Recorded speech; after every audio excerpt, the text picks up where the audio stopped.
नमस्कार, स्वागत है आपका संसद टीवी पर। मैं हूं मनोज वर्मा और आप देख रहे हैं हमारा खास कार्यक्रम मुद्दा आपका। आज हम बात करेंगे संसद के बजट सत्र में रिकॉर्ड कामकाज की। कामकाज के लिहाज से लोकसभा और राज्यसभा का बजट सत्र सफल रहा। शुक्रवार को दोनों सदनों को अनिश्चितकाल के लिए स्थगित कर दिया गया। संसद का बजट सत्र 2 चरणों में हुआ। पहला चरण 31 जनवरी से 13 फरवरी तक चला, जबकि दूसरा चरण 10 मार्च से 4 अप्रैल तक चला। इस सत्र में कई महत्वपूर्ण बिल पारित किए गए, कई महत्वपूर्ण फैसले हुए, जिससे नीतिगत सुधारों को आगे बढ़ाने में मदद मिलेगी। इस सत्र में संसदीय कामकाज को लेकर नया रिकॉर्ड बना। बजट सत्र के दौरान लोकसभा में 13 घंटे से अधिक समय तक रेलवे, ऊर्जा, कृषि और किसान कल्याण मंत्रालय से जुड़े अनुदानों की मांगों पर चर्चा हुई। वहीं राज्यसभा में शिक्षा, रेलवे, स्वास्थ्य, परिवार कल्याण और गृह मंत्रालय के कामकाज पर चर्चा हुई, विचार विमर्श हुआ। इस सत्र में राज्यसभा की उत्पादकता 119% रही। इस दौरान राज्यसभा ने सबसे लंबी बैठक 3 अप्रैल को सुबह 11 बजे शुरू की, जो लगातार 17 घंटे चली और 4 अप्रैल को सुबह 4:02 बजे समाप्त हुई। यह राज्यसभा के इतिहास में सबसे लंबी बैठक थी। इसके अलावा इस सत्र में 49 निजी विधेयक पेश किए गए, जो एक नया रिकॉर्ड है। लोकसभा की कुल 26 बैठकें हुई और इसकी उत्पादकता भी 118% रही। इस दौरान 10 नए सरकारी विधेयक पेश किए गए और 16 विधेयक पारित हुए।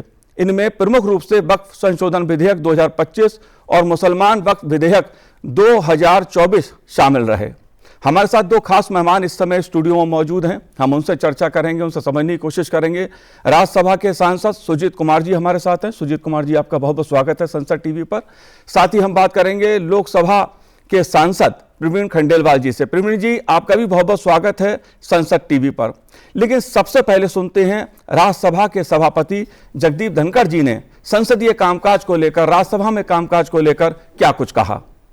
Overall the house function for a total of 159 hours, including more than 4 hours after midnight. The productivity of this session stood at 119%.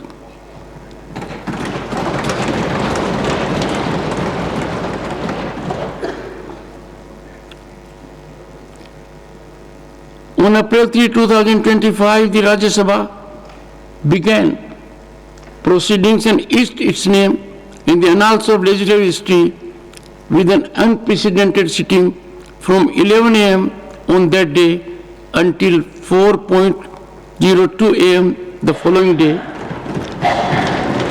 That is this day, the longest in its history.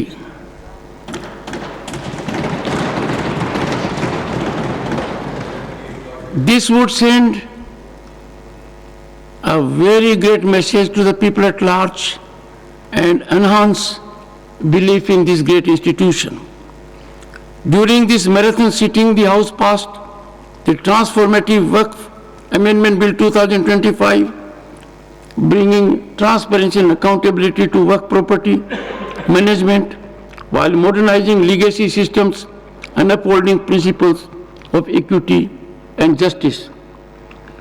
I extend my sincere gratitude to the Honorable Deputy Chairman, Shri Harivansh Ji. His wise counsel has always been a great asset to me. I extend gratitude also to the Vice Chairpersons, House and Opposition leaders, the Minister of Parliamentary Affairs, party leaders, and all the honorable members for their invaluable assistance and cooperation in conducting these proceedings. Sujit Kumar ji, मैं आपसे जानना चाहूंगा, क्योंकि राज्यसभा ने कामकाज के लिहाज से एक, मैं कहूंगा, नया इतिहास रचा है, एक नया रिकॉर्ड बनाया है। संसदीय कामकाज के लिहाज से इस बार राज्यसभा का जो बजट सत्र रहा वो कैसा रहा, आप कैसे देखते हैं? मनोज जी, देखिए, कामकाज के लिहाज से ये जो बजट सेशन, ये ऐतिहासिक, मैं मानूंगा एक ऐतिहासिक सेशन रहा, क्योंकि जैसे चेयरमैन राज्यसभा जगदीप धनखड़ जी ने बताया, 159 घंटा राज्यसभा और इसका प्रोडक्टिविटी 119%। और आप खुद ही देखे होंगे, कल 11 बजे सुबह से शुरू होकर 4:02 तक चला।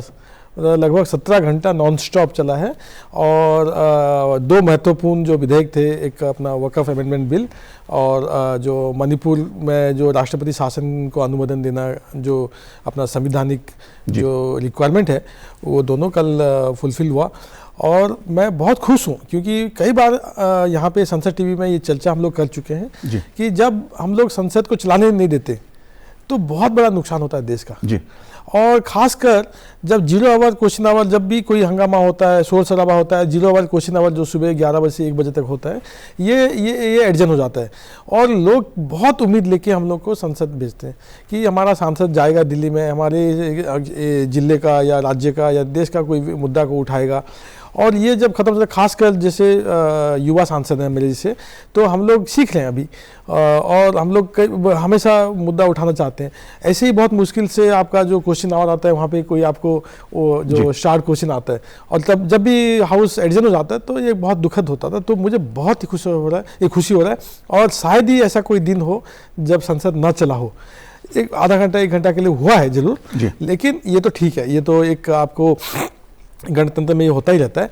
लेकिन अब ओवरऑली देखेंगे तो ये मैं मानूंगा बहुत ही अच्छा सत्र रहा। 16 bills were passed, 16 bills were passed by both Rajya Sabha and Lok Sabha, which I think is one of the highest 16 bill और बहुत महत्वपूर्ण बिल है। तो ये और जो बजट लोकसभा पास किया, राज्यसभा रिटर्न किया उसको, एप्रोप्रिएशन बिल्स और 4 मंत्रालय का आपने जैसे जिक्र किया, बहुत ही अहम मंत्रालय, शिक्षा, रेलवे, स्वास्थ्य और जो अपना होम अफेयर्स का चर्चा हुआ, डिमांड फॉर ग्रांट पे चर्चा हुआ राज्यसभा में। और मैं खुद ही उसमें भाग लिया जो होम अफेयर्स की चर्चा पे, और बजट पे भी मैंने भाग लिया। तो मैं देखा इस पर क्वालिटी ऑफ जो डिबेट भी राज्यसभा में खासकर मैं मानूंगा बहुत ही अच्छा रहा है जी। जाहिर सी बात है कि संसद में मुद्दों पे चर्चा हुई, जो महत्वपूर्ण बिल थे उन पे लंबी चर्चा हुई, विपक्ष को भी अपनी बात कहने का मौका मिला, सत्ता पक्ष ने भी अपनी बात कही और सरकार ने भी अपनी बात रखी सदन के भीतर। और इस तरह से एक कीर्तिमान कामकाज के लिहाज से राज्यसभा में बना। दूसरी ओर लोकसभा में भी भरपूर कामकाज हुआ, लोकसभा ने भी कामकाज के लिहाज से रिकॉर्ड बनाया। आइए सुनते हैं लोकसभा अध्यक्ष ओम बिरला जी ने क्या कहा। माननीय सदस्यगण, हम 18वीं लोकसभा के चौथे सत्र की समाप्ति की ओर बढ़ रहे हैं। ये सत्र 31 जनवरी 2025 को प्रारंभ हुआ था। इस सत्र में हमने 26 बैठकें की तथा कुल उत्पादकता 118% से अधिक रही। माननीय राष्ट्रपति जी के अभिभाषण पर धन्यवाद प्रस्ताव पर चर्चा पर 173 माननीय सदस्यों ने भागीदारी की। इस प्रकार केंद्रीय बजट पर चर्चा में 169 सदस्यों ने भाग लिया। सत्र के दौरान 10 सरकारी विधेयक पूरे स्थापित किए गए। वक्फ संशोधन विधेयक सहित 16 विधेयक पारित किए गए।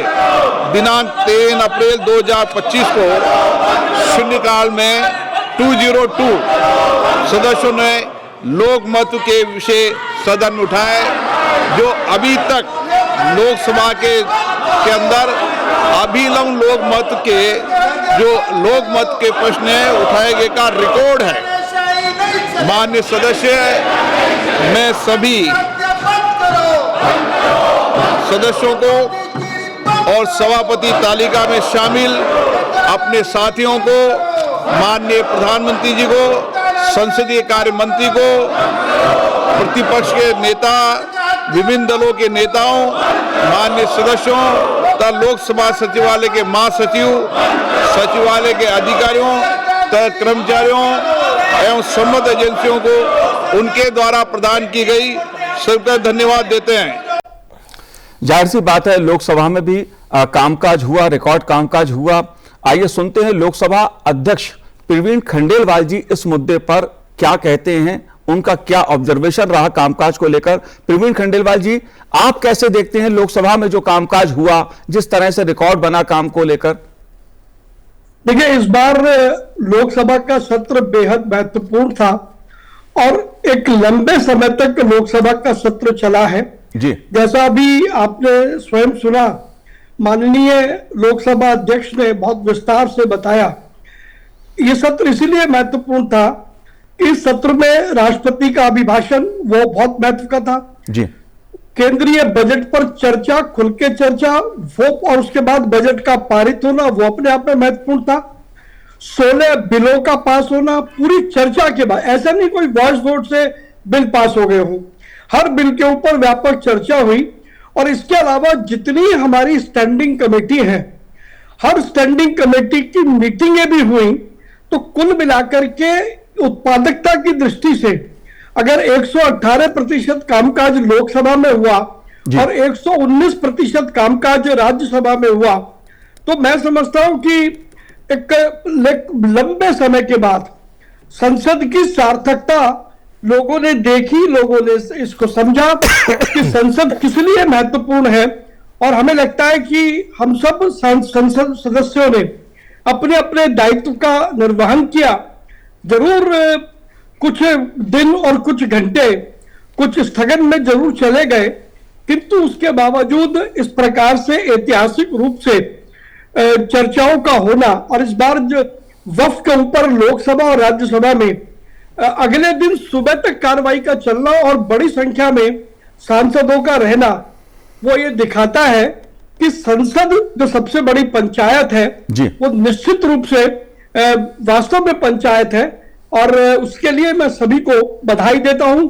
निश्चित रूप से सरकार का इसमें ज्यादा बधाई जाएगी, क्योंकि सरकार ने वो सारे काम किए जो काम संसद चलाने के लिए करने चाहिए थे। जी बिल्कुल। अगर सुजीत कुमार जी मैं बात करूं निजी विधेयक की, क्योंकि 49 निजी विधेयक राज्यसभा में पेश किए गए और एक नया कीर्तिमान, एक नया रिकॉर्ड बना है। निजी विधेयक का जो रोल होता, जो भूमिका है हमारे संसदीय कामकाज में, उसको आप कैसे देखते हैं? 49 निजी विधेयकों का पेश करना, इसको आप कैसे देखते हैं? देखिए, हमारी जो संसदीय परंपरा है, इसमें जो निजी विधेयक का जो प्रावधान है, ये एक बहुत अहम इसका महत्व है। और आज खुद अध्यक्ष राज्यसभा ने भी इसका जिक्र किया। इस बार कम से कम 49 निजी विधेयक पेश हुआ। और ये ठीक है कि मेरे को जितना ध्यान है 1974 में कोई निजी विधेयक बना था, निजी विधेयक पास हुआ था, दोनों पारित हुआ था दोनों सदनों में। 2014 में एक आया था ट्रांसजेंडर्स बिल, जो तिलचू सिवा डीएमके के हैं, उन्होंने उसको पेश किया था राज्यसभा में पास हुआ था, फिर वो लोकसभा में पास नहीं हो पाया। लेकिन इसका एक अलग महत्व होता है। देखिए, बहुत बार हम जैसे देखते हैं कि सरकार को कुछ करना चाहिए, कोई भी सरकार हो, आज मैं भाजपा में हूँ, भाजपा सरकार हो या कोई भी सरकार हो, सरकार की भी अपनी मजबूरियाँ होती हैं। तो कभी कभी सरकार भी कई सारी चीज़ों पे करना चाहती है, लेकिन कुछ कारणों की वजह से कर नहीं पाती है। तो ऐसे समय में जो सांसद हैं वो विषय को प्राइवेट मेंबर बिल के तौर पे अगर उसको इंट्रोड्यूस करते हैं, तो उससे क्या होता है, एक पब्लिसिटी मिलती है उसको। मैं आपको एक उदाहरण देना चाहता हूँ। मैंने 2022 में एक प्राइवेट मेंबर बिल, निजी विधेयक मैंने इंट्रोड्यूस किया था, नेट जीरो बिल 2022।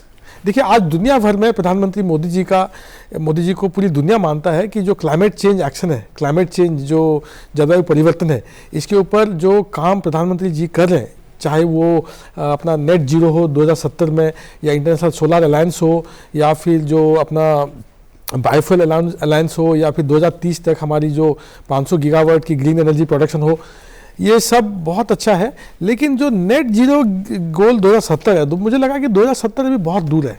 आप किसी को बोलोगे कि आपको 2070 तक आपका कार्बन एमिशन जीरो करना है, तो यहाँ पे मुझे लगा कि कोई माइलस्टोन्स नहीं है, कोई आपके जो रोड मैप नहीं है। अगर कोई डिपार्टमेंट या कोई स्टेट गवर्नमेंट या कोई डिस्ट्रिक्ट या कोई पंचायत उसको नहीं करता है, तो उसकी वो क्या अकाउंटेबिलिटी क्या है। तो मैंने एक बिल लाया था। और मनोज जी, मैं आपको बताना चाहता हूँ, ये इतना इसका मतलब media took note of it. Financial times London से मुझे कॉल आया कि इस बिल के बारे में आप बताइए कि क्यों आपने ये इंट्रोड्यूस किया, क्या आपका मकसद है। तो ये एक उदाहरण तौर पर दे रहा हूँ, ऐसे बहुत सारे उदाहरण हैं। तो ये इसका एक बहुत ही मतलब अहम भूमिका है। मेरा बस ये दुख रहता है कि आप इंट्रोड्यूस करते हैं लेकिन मतलब जो सिर्फ 5 बिल ही आपको कंसिडरेशन पासिंग के लिए लिया जाता है, और वो फिर 1 साल चला जाता है। तो 5 साल लोकसभा में या 6 साल राज्यसभा में पूरा टर्म बीत जाता है, लेकिन कोई भी प्राइवेट मेंबर बिल हम लोग का मेरे साथ तो ऐसा हुआ है कि अभी तक कोई चर्चा में आया नहीं है। इंट्रोड्यूस में जरूर किया, मैं हर सेशन में मैं 2 या 3 प्राइवेट मेंबर बिल इंट्रोड्यूस करता हूँ जी। ठीक है, तो इसका बहुत बड़ा भूमिका है। तो कुछ ना कुछ अभी जैसे आज अध्यक्ष महोदय ने भी कहा कि लीडर ऑफ द हाउस और लीडर ऑफ द ऑपोजिशन के साथ बात करके इसको कैसे और सुधार लाया जा सके ताकि ज़्यादा से ज़्यादा सांसद निजी विधेयक बिल इंट्रोड्यूस कर पाए, उसमें ज़्यादा से ज़्यादा चर्चा हो पाए। ये मुझे लग रहा है कि बहुत ही अच्छा ये एक अध्यक्ष महोदय का ये पदक। जाहिर सी बात है, संसदीय कामकाज की बात की जाए, अगर संसद की बात की जाए तो निजी विधेयक जो हैं वो सदस्यों की दृष्टि से बहुत महत्वपूर्ण है। और जैसा सुजीत कुमार जी ने बताया कि इन जो निजी विधेयक हैं वो किस प्रकार से संसदीय व्यवस्था को और मजबूत बनाते हैं, हमारी व्यवस्था को कैसे पारदर्शी बनाते हैं, इसका भी एक उदाहरण है। लेकिन प्रवीण खंडेलवाल जी, मैं आपसे बजट को लेकर जानना चाहूंगा, क्योंकि कई मंत्रालयों की अनुदान मांगों पर चर्चा हुई और लंबी चर्चा हुई। बजट को लेकर आपका क्या कहना रहा? जिस तरह की चर्चा देखने सुनने को मिली, विपक्ष ने अपनी बात कही, सत्ता पक्ष ने अपनी बात कही, आप कैसे देखते हैं इस चर्चा को? देखिए, बजट किसी भी पूरे साल में एक बहुत बड़ी एक्सरसाइज होती है और जो भी मंत्रालयों की ग्रांट होती है वो उस मंत्रालय से संबंधित स्टैंडिंग कमेटी के अंदर भी उसकी चर्चा होती है। तो कोई ऐसा नहीं है कि सरकार ने एक ग्रांट दे दी और वो पास हो गई। स्टैंडिंग कमेटी में उसकी चर्चा बहुत महत्वपूर्ण होती है, क्योंकि वो पैसा क्यों मांगा जा रहा है, उसका औचित्य क्या है, तो वो स्टैंडिंग कमेटी के अंदर पूरी चर्चा के बाद तय होता है और उसके बाद स्टैंडिंग कमेटी की रिपोर्ट सदन में रखी जाती है और जब रिपोर्ट पास होती है तब वो बजट का हिस्सा बनती है। तो इस नाते से बजट की ये सारी जो प्रक्रिया है, और इस प्रक्रिया में केवल सरकार के लोग नहीं, जब हम स्टैंडिंग कमेटी की बात करते हैं तो उसमें पक्ष विपक्ष सभी लोग होते हैं जी। और सभी लोग उस पर अपनी बात कहते हैं। तो कुल मिलाकर के बजट एक यूनानिमस डॉक्यूमेंट की शक्ल लेता है जो सदन की संपत्ति होता है। इस नाते से बजट की पूरी प्रक्रिया बहुत ही अच्छी है और उससे देश के बजट का निर्धारण होता है। मुझे लगता है कि हम सबको कुछ ना कुछ इन सब चीजों से सीखने का मौका मिलता है। प्रवीण खंडेलवाल जी, लेकिन विपक्ष ने कई सवाल उठाए अर्थव्यवस्था को लेकर, आर्थिक नीतियों को लेकर, आपका क्या कहना है जिस तरह का बजट आया है? क्योंकि देश की जो अर्थव्यवस्था है वो तेजी से बढ़ती हुई अर्थव्यवस्था है दुनिया में, आप कैसे देखते हैं इस पूरे मुद्दे को?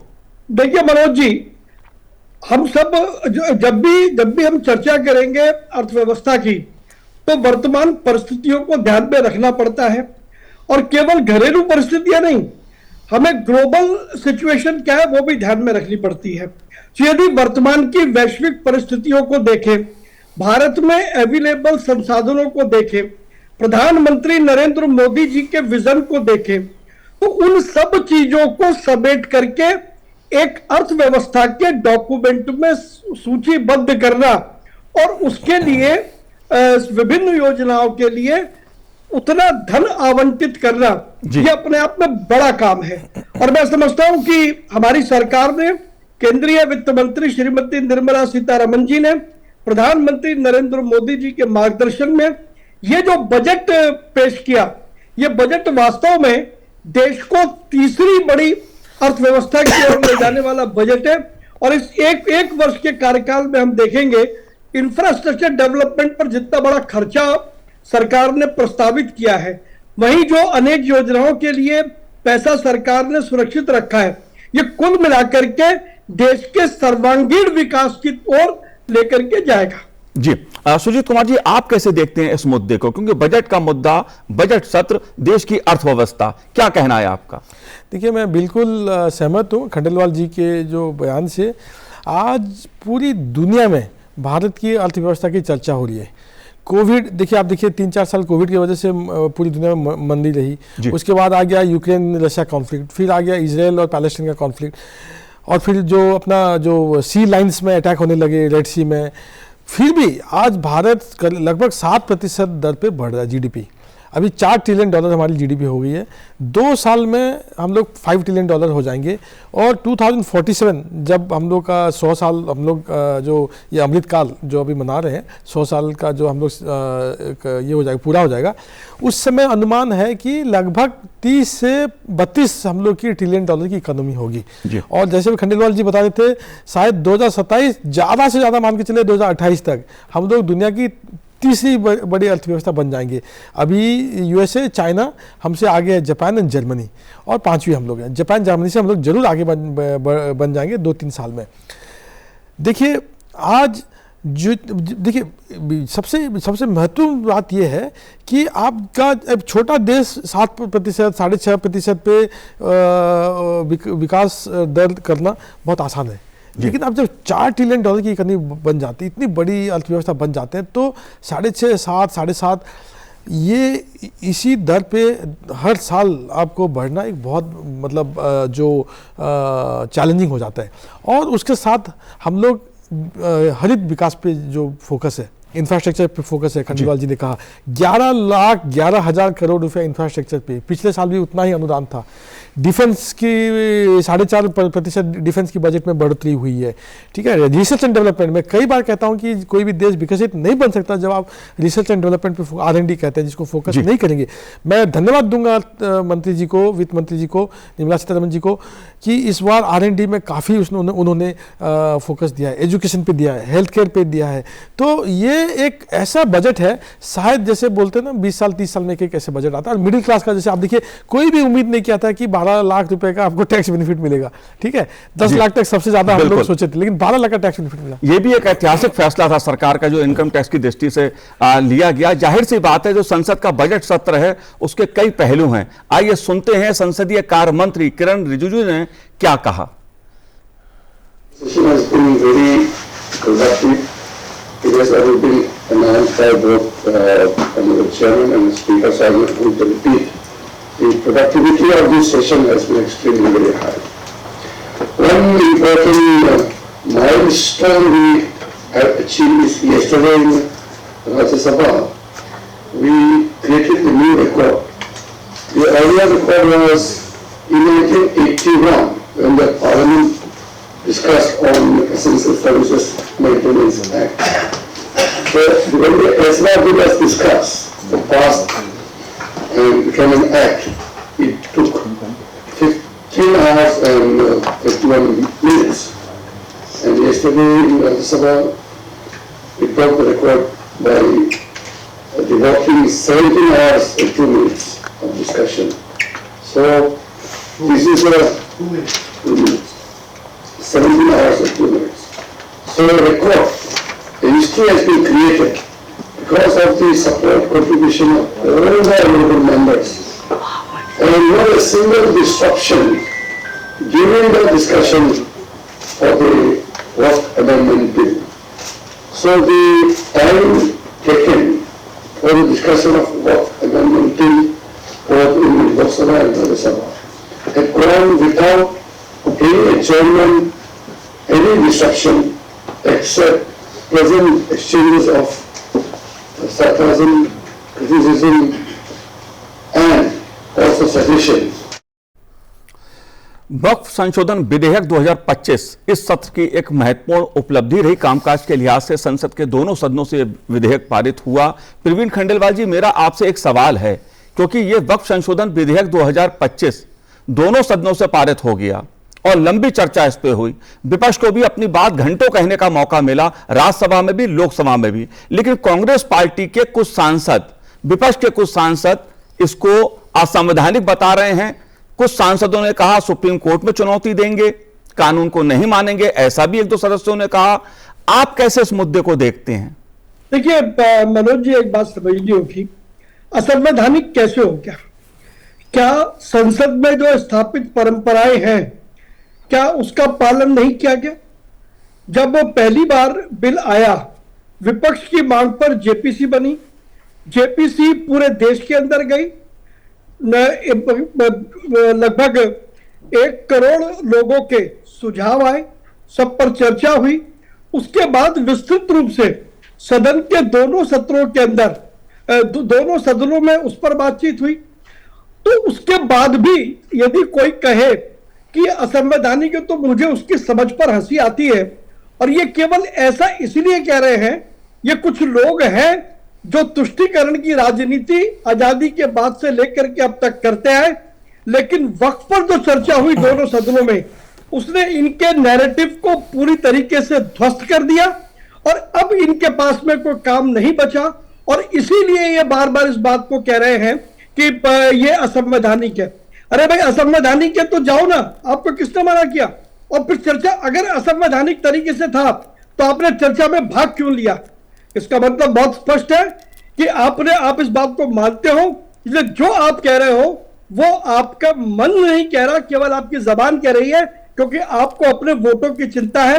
मेरा अपना निश्चित मानना है कि वक्फ के इस बिल के बाद अब देश में मुस्लिम समुदाय के लिए नए द्वार खुलेंगे, नए रखरखाव होंगे और बहुत सारी नई चीजें होंगी। जी बिल्कुल। सुजीत कुमार जी, आप कैसे देखते हैं वक्फ संशोधन विधेयक 2025 को? इसको लेकर लंबी चर्चा हुई, राज्यसभा में एक नया कीर्तिमान बना, क्या कहना है आपका? देखिए, मैं बिल्कुल सहमत हूँ प्रवीण जी के जो उन्होंने बताया। 2013 में जो आया जी वक्फ अमेंडमेंट बिल, वो एक काला कानून था, ठीक है। 2014 इलेक्शन को नज़र में रख के एक जो अपीजमेंट पॉलिटिक्स, मुस्लिम वोट बैंक पॉलिटिक्स के लिए कांग्रेस ने वो बिल लाया था और उन्होंने, उनका उस समय संख्या था तो उन्होंने उसको पारित कर लिया। ये कैसे हो सकता है?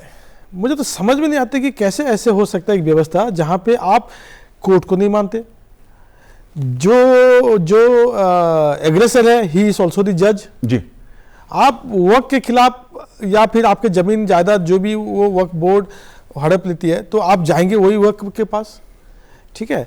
और मतलब ये धार्मिक इशू है ही नहीं, इसको जबरदस्ती धार्मिक इशू जो बनाने की कोशिश कर रहे हैं विपक्ष के दल, ये धार्मिक इशू नहीं है, इट्स एन एडमिनिस्ट्रेटिव इशू, ठीक है। और जो क्लॉज 10 था, जो सबसे मुझे लग रहा है कि जो कंट्रोवर्शियल था कि नॉन मुस्लिम्स कैसे रहेंगे वहाँ पे, और ये भ्रम भी फैला जा रहा है कि हो सकता है कि सारे नॉन मुस्लिम्स को वो उसमें ले लें, हो सकता है मेजोरिटी नॉन मुस्लिम ले लें। ठीक से पढ़े नहीं है वहाँ पे लिखा है कि नॉट मोर देन 4, 13 जो मेंबर्स होंगे उसमें से not more than 4 members can be non Muslims, ठीक है। तो ये विपक्ष का काम ही था भ्रम फैलाना। इसमें मुस्लिम बहनों के लिए काफ़ी अच्छा है, मुस्लिम गरीब जो हैं उनके लिए अच्छा है, और जो पैसा उसका वक्फ से जो पैसा उसका एंड यूज आएगा वो किस लिए खर्चा होगा? मुस्लिम भाई और बहनों के लिए, ठीक है। सच्चर कमेटी का जो रिपोर्ट आया था 2006 में, क्या कहा था सच्चर कमेटी ने? सच्चर कमेटी ने साफ तौर पे कहा था कि सबसे बैकवर्ड है इन आवर कंट्री मुस्लिम्स। जी, कैसे बैकवर्ड हो गए? 60 साल यहाँ पे राज किया एक परिवार ने, तो कैसे बैकवर्ड हो गए? बिल्कुल। तो ये सच्चर कमेटी का जो रिपोर्ट आया है, यही तो मोदी जी का जो है स्लोगन है, सबका साथ सबका विकास सबका विश्वास। ये एक बहुत ही ये बिल जो है बिल्कुल वक्फ संशोधन विधेयक के जरिए सरकार कामकाज में पारदर्शिता लाना चाहती है, और जो पिछड़े मुस्लिम समाज है आर्थिक दृष्टि से, सामाजिक दृष्टि से, उनको कल्याणकारी योजनाओं से जोड़ना चाहती है। सुजीत कुमार जी, आपने हमसे बात की, बहुत बहुत शुक्रिया, बहुत बहुत धन्यवाद आपका। प्रवीण खंडेलवाल जी, आपका भी बहुत बहुत धन्यवाद संसद टीवी से बात करने के लिए, बहुत बहुत शुक्रिया आपका। धन्यवाद आप। तो आज इस कार्यक्रम में इतना ही, मुझे दीजिए आज्ञा, नमस्कार।